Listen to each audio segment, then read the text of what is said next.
Madam speaker, मैं आज इस सदन में क्रोध, वेदना और अपमान की भावना लेकर खड़ी हूँ। अपमान उन सिपाहियों का जिनको सीज फायर की ऑर्डर अपने देश के प्रधानमंत्री से नहीं बल्कि एक विदेशी से मिली। पहलगांव के आतंकी हमलावरों को न पकड़ पाई है और न ही उनके कुछ सुराग ढूंढ पाई।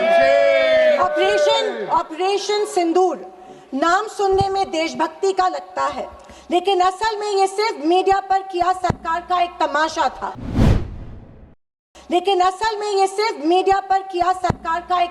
था। पर अब खेल और मनोरंजन ही काफी नहीं है।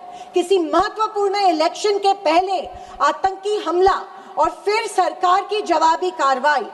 आतंकी आए कहां से, कहां गए, ये सरकार को कुछ नहीं पता। फिर साहब की मार्केटिंग की तरकस से आया नया तीर, ऑपरेशन सिंदूर। मुझे हमारी सेना की बहादुरी पर बिल्कुल संदेह नहीं है। मुझे हमारी सेना की बहादुरी और वीरता पर बिल्कुल संदेह नहीं है। पर इस सरकार की दुर्जनता की सीमा देखिए। प्रधानमंत्री कहते हैं कि ऑपरेशन सिंदूर का जश्न मनाने का पर्व है। किस बात का जश्न मनाए प्रधानमंत्री जी? हमले के पहले आपके विदेश मंत्री दुश्मन को हमले की पूर्व सूचना देते हैं, उसका जश्न मनाए?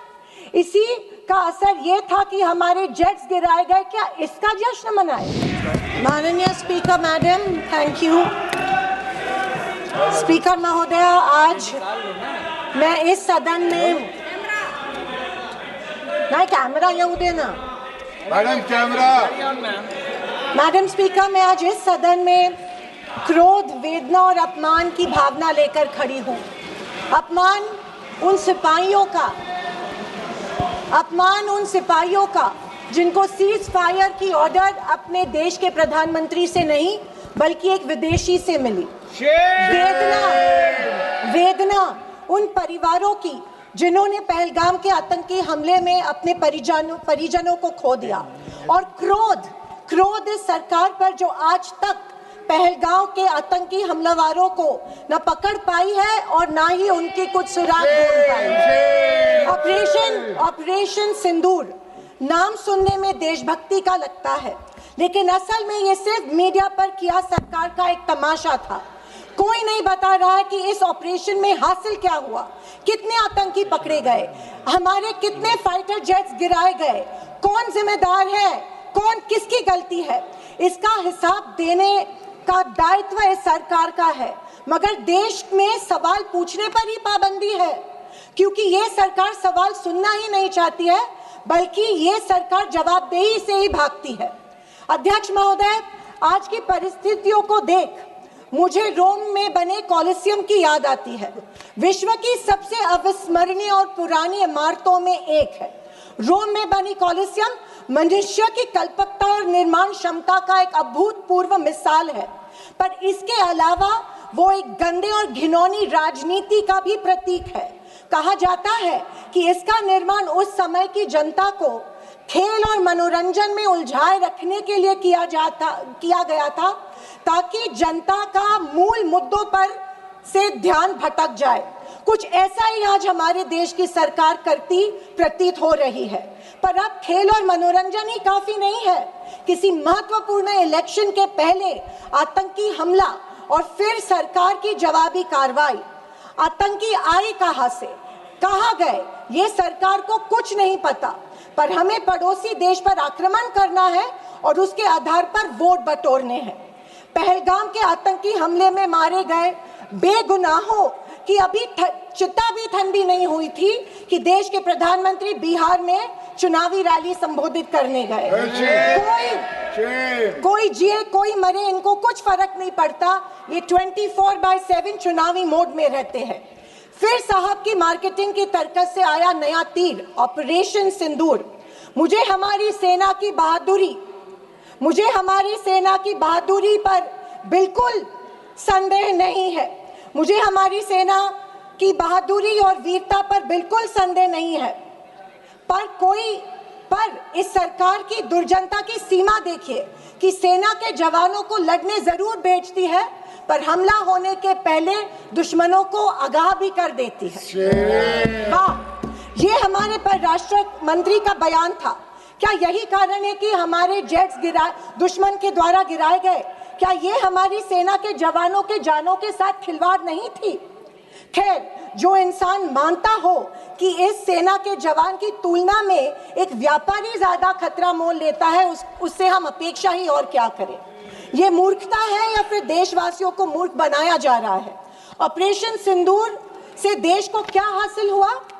अमेरिका के दबाव में किया गया एक शर्मनाक सीज फायर। फॉरेन पॉलिसी ऐसी कि मित्र देशों ने आतंकवाद की निंदा तो की, पर पाकिस्तान की नहीं। स्पीकर मैडम, प्रधानमंत्री कहते हैं कि ऑपरेशन सिंदूर का जश्न मनाने का पर्व है। किस बात का जश्न मनाए प्रधानमंत्री जी? हमले के पहले आपके विदेश मंत्री दुश्मन को हमले की पूर्व सूचना देते, उसका जश्न मनाए? इसी का असर ये था कि हमारे जेट्स गिराए गए, क्या इसका जश्न मनाए? या फाइटर जेट जो क्षतिग्रस्त हुए हैं उनके पायलट्स का क्या हुआ? इस देश को अभी तक उसकी जानकारी नहीं है, क्या उसका जश्न मनाए? सीज फायर का ऐलान इनके कथित मित्र ट्रंप करते हैं, इससे जो हमारी देश की तीनों सेनाओं का मानसिक खच्चीकरण हुआ, क्या उसका जश्न मनाए? और तो और पहलगाम के आतंकियों को कोई सुराग नहीं, क्या इसका जश्न मनाए? इंटरनेशनल कम्युनिटी में भारत की छवि इतनी कमजोर अब तक कभी नहीं हुई थी। हर चीज को इवेंट मत बनाइए मोदी जी। अपने मन की बात छोड़कर देशवासियों को की सवाल का जवाब देने की भी हिम्मत दिखाइए। याद आती है जब इंदिरा गांधी जी के सामने पाकिस्तान सरेंडर हुआ था और एक हार्ड लाइनर निक्सन जैसे को भी इंदिरा गांधी की बात सुननी पड़ी। और विदेशी नीति की तो हालत और भी शर्मनाक है। हमारे पड़ोसी नेपाल, बांग्लादेश और श्रीलंका जो कभी भारत के सबसे करीब थे, आज हमारी पीठ पीछे चीन से हाथ मिला रहे हैं। एक समय था जब भारत के पास नेबरहुड फर्स्ट की नीति थी और आज हमारे पड़ोसी हमें लास्ट प्रायोरिटी मानते हैं। स्पीकर मैडम, विदेश जाकर इंडियन डायस्पोरा के साथ तस्वीर खिंचवाना ही विदेश नीति बन गई है। अब ये सरकार प्रश्न पत्र भी खुद बनाती है और उत्तर भी खुद तय करती है। जनता से कोई संवाद नहीं, पार्लियामेंट में कोई ट्रांसपेरेंसी नहीं। ये सरकार केवल प्रचार की मशीन बनकर काम कर रही है। पहलगांव के शहीदों के परिवारों को जवाब कौन देगा?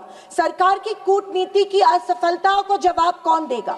चीन की बढ़ती घुसपैठ और पड़ोसी देशों की बेरुखी का जवाब कौन देगा? अगर सरकार जवाब नहीं देती है तो सरकार को सत्ता में बने रखने का कोई अधिकार नहीं है।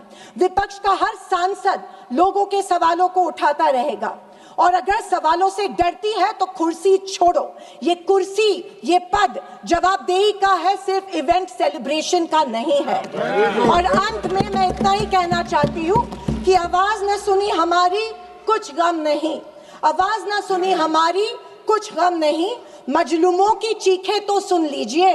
मन की बातें बहुत कर ली साहब, वक्त मिले तो देशवासियों की गुहार भी सुन लीजिए। Thank you.